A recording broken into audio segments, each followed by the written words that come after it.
warm welcome back and into our next session, Financing Deep Tech Innovation. I'd like to introduce our guests onto the stage. Hosted by Nicklas Bergman, the CEO of Intergalactic Industries.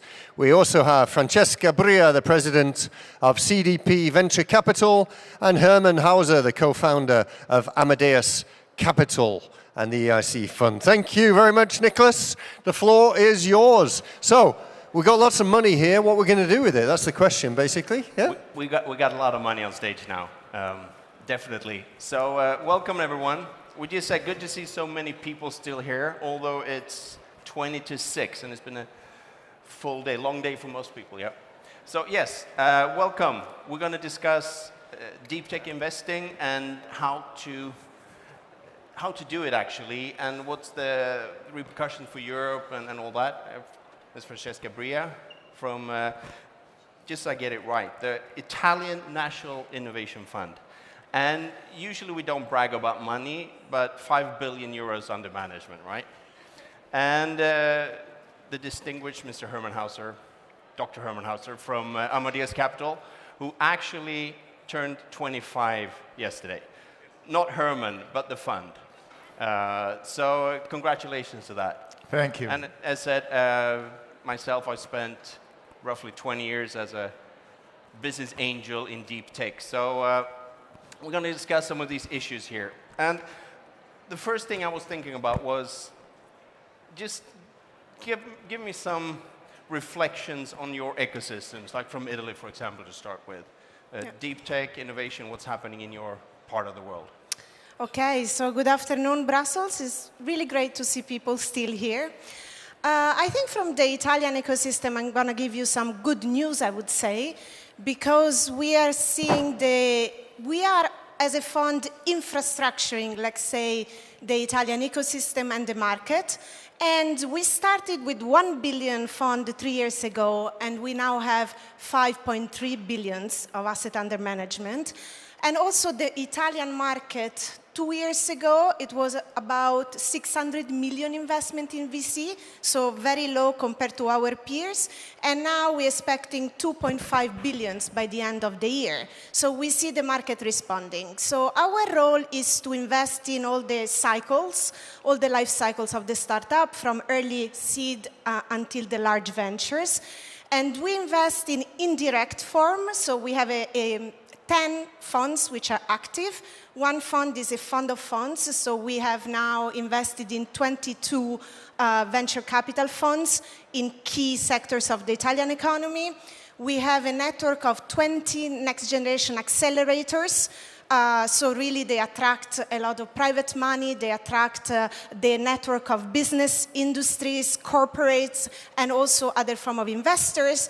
And then we have a fund which is a technology transfer fund, and we have created 5 hubs of technology transfer throughout Italy in sectors like robotics, advanced robotics, life sciences, aerospace, AI and quantum computing, and agri-tech. And geographically? And geographically distributed, because I think this is something maybe we want to discuss, you know, how we can foster, let's say, the territorial potential and have it more widespread throughout Europe and Italy. And then we have 300 companies in our portfolio.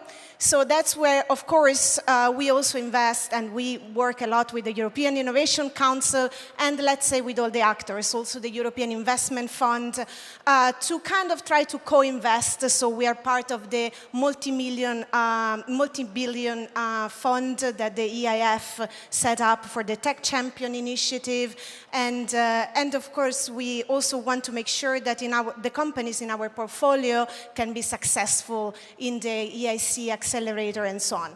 We see a leverage very big in the market at this point, so also 2.7%, something like that. So I think it's very good news.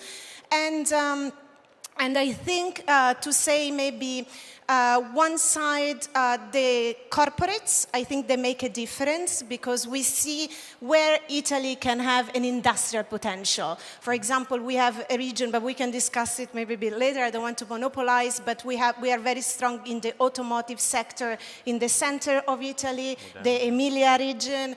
We have the aerospace value chain present in Italy. We have potential, for example, now we have attracted the exascale supercomputing from the European Commission Leonardo in the Technopole in Emilia-Romagna, the data valley. So we are building a deep tech transfer and accelerator there. So where we see we have strong industrial potential and a network of academic centers, universities, and then public and private investors, that's where we think we can make a difference. Thank you. And I mean, I find it interesting also from a Nordic perspective where you have a good combination of the investors, the startups, and also the established players, the established industries. I mean, automotive, you say we have automotive in Sweden as well. We have a lot of healthcare in Sweden, etc. So, but how do you see it now from a UK perspective, Hermann, in this regard? Yes, well, before I start, I want to make 3 comments, one on the UK, one on my native Austria, and then on the EIC, on the European environment as a whole. But I'll start off with a sort of global perspective of where the #1 ecosystems are, and there is no doubt that Silicon Valley, of course, is still the leading ecosystem that everybody looks up to. Maybe next in the hierarchy would be the UK, because UK is about...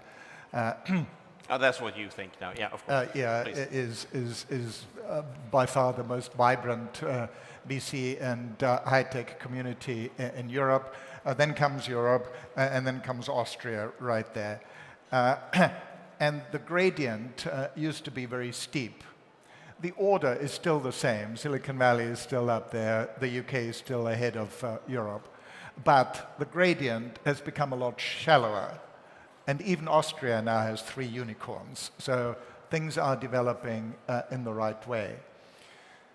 So I've spent half of my life in the UK, in Cambridge in particular, and Cambridge is one of those deep technology hubs. We've got about 5,000 high technology companies employing some 70,000 people. I think we've got 15 unicorns now in Cambridge, only 7 of which had anything to do with me, and 2 of them have become techacorns. So these are $10 billion companies. So that ecosystem has matured and is actually working very well. It's firing on all cylinders. But there are now lots of ecosystems all around Europe developing very successful, and people just have to understand that these ecosystems are local. You do need a world-class university to build an ecosystem around. You do need to have the VC community, the lawyers, the accountants that know how to deal with companies that won't have profits for a long time, where the overriding accounting principle is cash. You don't get into trouble because you're making losses. You get into trouble if you run out of cash. So, understanding the importance of cash above anything else is something that these ecosystems have to learn. Last but not least, a few words on my native Austria. I've been running a summer school in my native Tyrol, in the mountains, in a wonderful place called Wattens near Innsbruck. I've been running it for 8 years now. When my cousin told me, you need to do something in Austria, it's really happening, I said, Jussi, there is nothing happening in Austria. There's no chance, but he wouldn't let go. So I said, I will do one thing. I'll take the summer school program that I have participated in for 15 years in Cambridge. I use that Cambridge model with the Cambridge team. I will run it in the Tyrol. I will prove to you that there are no interesting deals, and then you leave me alone. The first year we had 15 fantastic deals, just as good as the deals that we had in the UK, which showed to me that if you make an effort, these deals come out of the woodwork. And the 8 years that we've now run the summer school at has produced alumni and companies that have raised over 200 million euros. So guys, if Austria can do it, you can do it. That's a good one, yeah. And also, I used to say, yeah, thanks, Hermann. I worth an applause, right? Yeah, of course, for Austria. But also, you say you collect unicorns then. 7 is a good start. Unfortunately, I've been collecting unicorns in the opposite way, saying no to them very early on. So we can talk about that later. But I get just a reflection. I said no to Spotify, so you're in good company.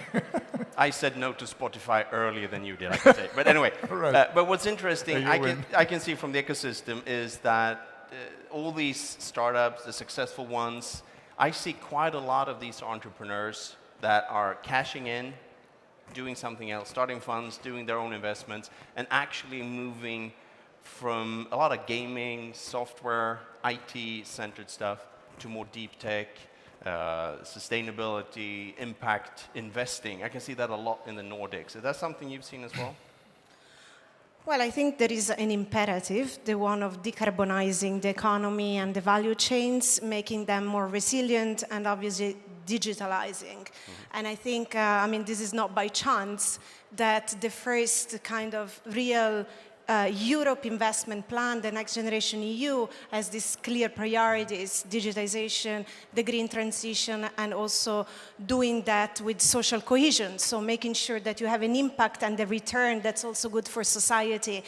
I think we also, as a fund, run transversal priorities, as we say. One is sustainability. The other one is to shorten the divides, territorial divides, but also, for example, gender divides. So we are making sure that we have women founders and that on the investor side, also the key teams have women investing, and that this is more balanced in society. And I think the deep tech is, just the European agency for the energy agency said we need 65% of the clean technologies we need to have 70% of CO2 reductions are present, but they're still in the lab. So this is one example where we need to get the key technologies, the key disruptive technologies out, so there is a financing gap there, but also a need to translate those products, those technologies out there in society. And I think that's why today we have a much more assertive industrial policy in Europe and a much more strategic Europe. And that's, of course, having to do also with quantum, with microprocessors, with photonics, with green hydrogen, with batteries, with the key kind of technologies that are empowering the value chains of the future. And I think that's where Europe wants to compete, to be leading again. I think in green innovation as priority, but to get to green innovation, you need all these different components. And I think that's why deep tech, I think it's an imperative, both coming from the industries that need to, the big companies, yeah? They need to understand how this is done, to decarbonize, to get more innovative. And also for broadly, I think that venture capital is perceived as a key part of a broader economic and industrial policy and strategy. And I don't think this was the case a few years ago. So I see these big changes on one side, and maybe this is the global scenarios that we're seeing also. I see a change with Europe becoming much more strategic and unleashing all the instruments from venture capital to subsidies to investments to the big policy and regulatory changes. And I think it's going to be up to us. And actually, I think this community has an amazingly important role to make it happen. And then I think from the business side, it is really, you look at the deep tech, because that's where you're going to make a difference, because that's with those kind of technologies that you can have scale and you can differentiate, not only from the business side, but also from the technology and design side. Thank you. One challenge that I've seen, having worked with deep tech companies for the last 20 plus years myself, is the time it takes. I remember I invested in one company in 2006, and they will probably get their first commercial customers next year, meaning that we probably took it out of the lab like at least 5 or 8 years too early. But for me, that has been a challenge in the past. I can get a sense that this is changing a bit. Have you noticed, can you say that you've seen that it's actually, deep tech is getting faster nowadays? I think it is. I mean, I've been doing deep tech all my life. You were kind enough to mention our 25th anniversary when we did deep tech 25 years ago. It was quite a lonely endeavor. Fortunately, there are many more funds now that are willing to do deep tech, and it's an acquired taste. It does need a little bit of sector expertise to do a good job in deep tech. But one of the key slides that we have at Amadeus to convince limiteds to give us money is exactly the slide of the speed with which we can now take deep tech breakthroughs and make successful companies out of them produce products and services. And of course, this is also the key objective of the EIC, which was set up to put 10 billion euros into breakthrough technologies in Europe and crowding in the market venture capital as well. And that crowding in has worked extremely well. It's one of the things that I pushed very hard for when I chaired the advisory board that set up the rules for the EIC, where I insisted that we could only invest in companies if at least 50% of the money came from the market.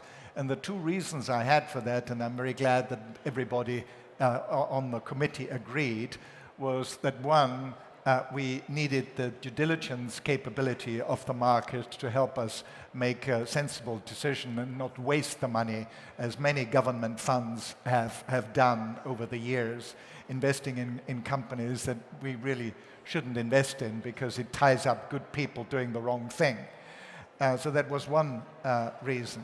But the other reason, of course, was that if we were accused of crowding out the market, of competing with the market, that would be politically unacceptable. And this rule of at least 50% of the money coming from the market has worked extremely well. In fact, we're very proud that for every euro that we invest in a company as the European Innovation Council, we now get 3 euros from the market. So it's actually not a 10 billion euro initiative, it's more like a 30 billion euro initiative. So deep tech has arrived. However, the bad news still is that even with the EIC, we still have only a quarter of the venture capital that America spends on deep tech. And the same thing is true for China, not just for the venture capital, but for the government intervention that we see in China, which is even larger in terms of the amount that goes into deep tech than all the venture capital companies in the US. So we still have a lot of work to do. Yeah. Just one comment that you have, I mean, Amadeus is a closed-end fund, right? Do you see that as a challenge in deep tech? Do you have longer fund cycles than other VCs? It is a challenge in some areas of deep tech. Materials investments normally take longer than 10 years, and drug development takes longer than years. So there are some life science funds now that get 15-year periods, but it's still very much the exception. Yep. Most of deep tech, though, can be done with a 10-year closed-end fund, and let's not forget there are always extensions. So if you actually look at how long these funds last, we recently finally had a fantastic exit at 2 billion euros, and that company had been in our fund for 18 years. Yep. So you do. I'm looking forward to that for my 16-year-old company, then, of course. But I mean, for you, you also have a fund of fund part. Yeah. How do you see that with longer fund cycles? I totally agree. Well, I think it's encouraging to see 25% of VC investments in the EU being deep tech, and I think this shows a trend that is important. I agree. I think there is this question of, okay, it's slower to get to do a first round or to get to the market, but then it can scale much quicker. Mm-hmm. It can have a return on investment that's bigger, and then I think and so it pays off. So it has an operational leverage which is really big, and you can create a lot of value there. So I think this makes difference. I would say we are also trying to create vertical tech transfer funds that are very close to the research centers, where we see excellent capabilities. And this is something we're trying to do throughout. So we have now 5, and we're aiming to build 20 deep tech funds in Italy. And I think also what definitely governments can do with regulation, for example, in the innovation strategy, there is the sandbox regulatory environments. This is pretty good because you can speed up the testing and the validation of specific technologies. Think about, driverless cars or drones or even new type of technologies that unleash in the market. You have to test how they work. Even with AI and specific type of AIs, you need to do that. And I think Europe has this. We have to really understand not only the capacity, for example, the type of Fraunhofer networks that we have of advanced research that we are trying to replicate throughout Europe, with a program like Horizon Europe that has invested 100 billion in fundamental research and also research and innovation, and our industrial capabilities and strengths. So these are all very important. With 26% of STEM graduates, which I think is higher than in the US, although we have still some gender gap there that we need to fix. So I think with all these capabilities, what we need to really do is exactly what he was saying before, to, bridge this financing gap at the very late stage. We also launched a 400 million fund for late-stage investment and an international fund, because that's where we see a gap, but also the translation of those technologies actually into society and into the market. And I think Europe is also well positioned there with regulation in the single market. So we need to think much more in the single market. And for example, before this job, I was Chief Technology and Innovation Officer in the city of Barcelona. We have a network of very innovative cities that are at this point testing green technologies to decarbonize, to create green areas, to create autonomous mobility, electric mobility. They have amazing data infrastructures to create digital services that can scale, and even the kind of fintech capacity that we have in Europe now with decentralized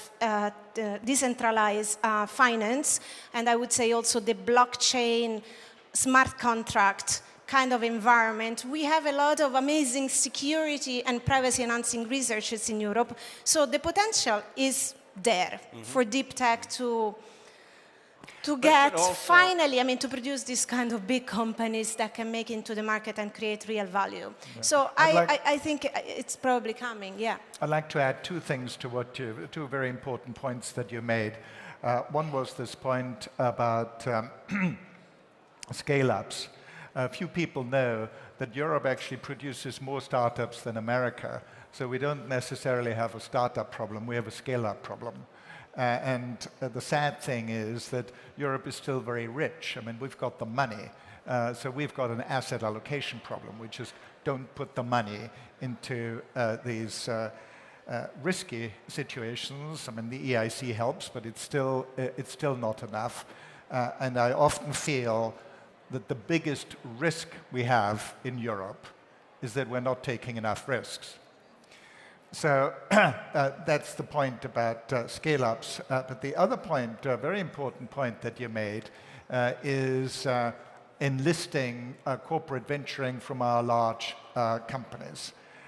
We do it in order to have a really successful ecosystem that produces not just innovative products and services, but also gets them into the market at scale.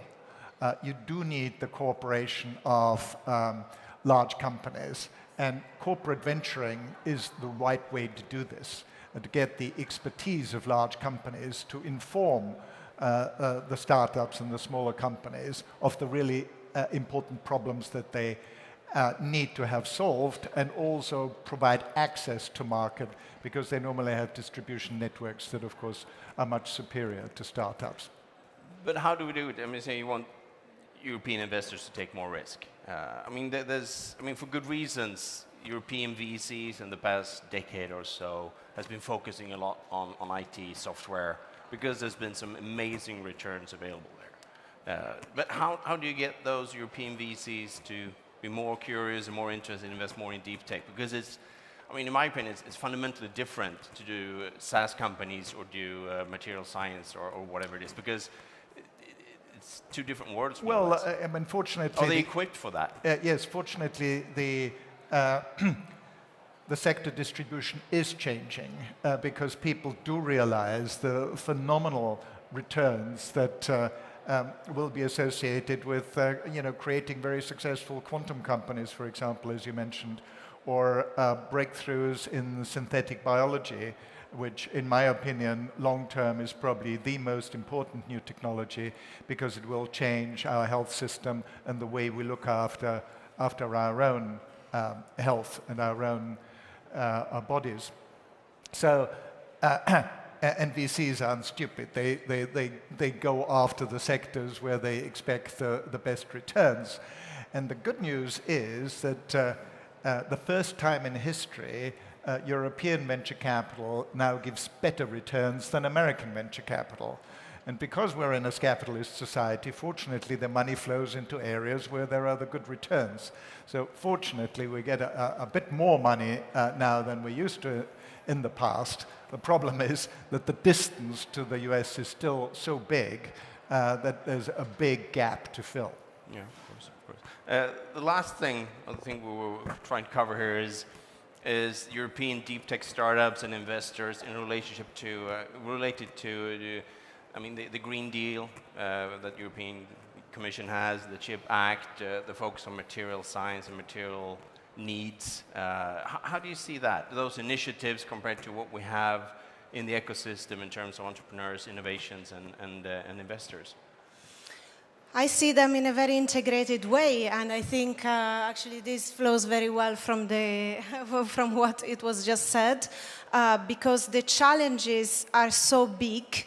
And for example, if you look at the Reduction Inflation Act in the US, which is this massive subsidies package for green technologies and for the green ecosystem in the US, I think it is clear that you need a level of ambitiousness and also to be very strategic, but to mix a lot of instruments. So you need, I think, a much more proactive industrial policy. I think we have been talking about it for a long time in Europe, but we never managed to really do it at a pan-European level. And I think this community can show how it is done. You need to have, well, things like the CHIPS Act. Of course, it helps because Europe has to bring back. I think there is a question about globalization, how it will work in the future. So you think about reshoring, nearshoring, or deglobalizing some of those value chains to make them more resilient, to retain some technological sovereignty in key areas. You need to be a champion in green technologies without without having new dependencies where you got rid of old dependencies. So if you think about reducing dependencies on Russian oil, to 25% for Europe has been a great achievement. Now you don't want to have new dependencies, for example, when it comes to clean technologies or raw material from Asia or from China, or dependency, of course, microchips that you know very well in Taiwan. So those are very critical geopolitical and industrial questions. And I think you need the ambitious to have industry alliances like the one we have for batteries, for microchips, for raw materials, for hydrogen. Then you need the scale-up ecosystem. We need to boost it and to fill the financing gap, also train deep tech researchers, 1 million we said in Europe. And we also need to have mixed financing. So we need a blend financing, but also large-scale investments, large-scale subsidies. So maybe the President von der Leyen said that Europe needs a sovereign fund, a sovereign technology sovereignty fund.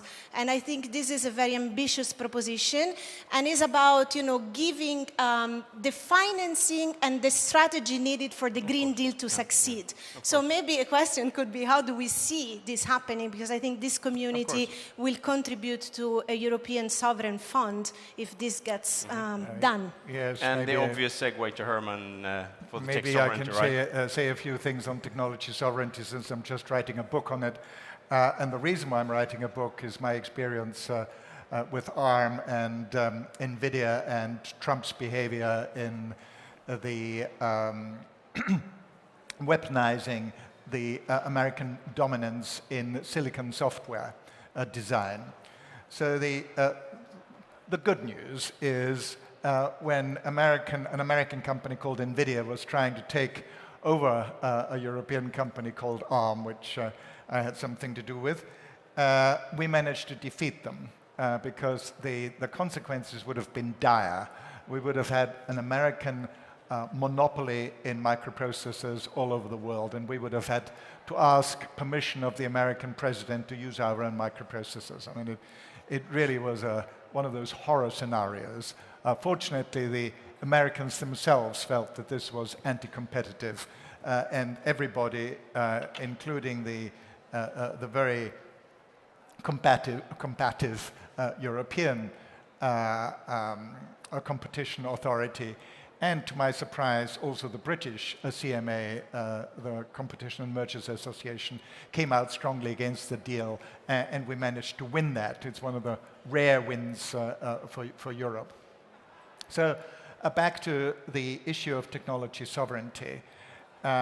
Unfortunately, Trump's behavior has been a real wake-up call for Europe, that it is possible to have an American president who uses the dominance in certain technology fields to use it as a weapon against his own erstwhile allies. I mean, who would have thought that America, would use it as a weapon against Europe? But he did.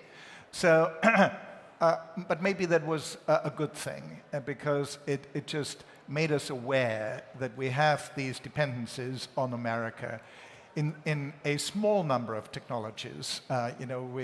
We must not use the argument of technology sovereignty to be an anti-globalization or anti-China or anti-US argument. You have to pick the areas where there is a clear asymmetry, where we are exposed to economic coercion from either the US or China because they dominate a particular field so much and we become dependent on them. And of course the Russian gas example is a reminder of how bad things can get when these dependencies build up over many years. So coming back to your point about the sovereign fund, I've been supporting the idea of a 100 billion technology sovereignty fund for Europe for some time, and we should use it very specifically for those technologies that we have to have in order to be sovereign. And one of those is chip design software, where we've become so dependent on a duopoly in the States called Synopsys and Cadence. So we ought to use some of the money of the EIC going forward and this technology fund to close these gaps that we have in Europe on our technology offering. We've been thrown out of stage? Yes, no. It's on its way, yeah. No? No.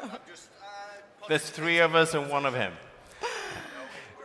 No, yeah, we're out of time. Can I say just a final word? Because I think this is very inspiring, this idea that Europe can do it, and I want to underline the fact that Europe until now has been seen just as a super regulatory power in the digital age, but we are saying this is very good, but we also need to compete at scientific and technology level with the ambition of where we can do it and have the ecosystem ready to really put those technologies in society, doing with European democracy and European values. Yes, so at the end, if we do it this way, I think that's going to be also for the public interest and for the benefit I think so. I mean, of society. the democracy, the values, freedom of speech and all that, combined with the world-class research, the experience established, high-quality, large corporations, the startup ecosystem, the innovators, and the entrepreneurs. I think that is a very promising combination of skills, I think, that we can see in Europe in the future. So,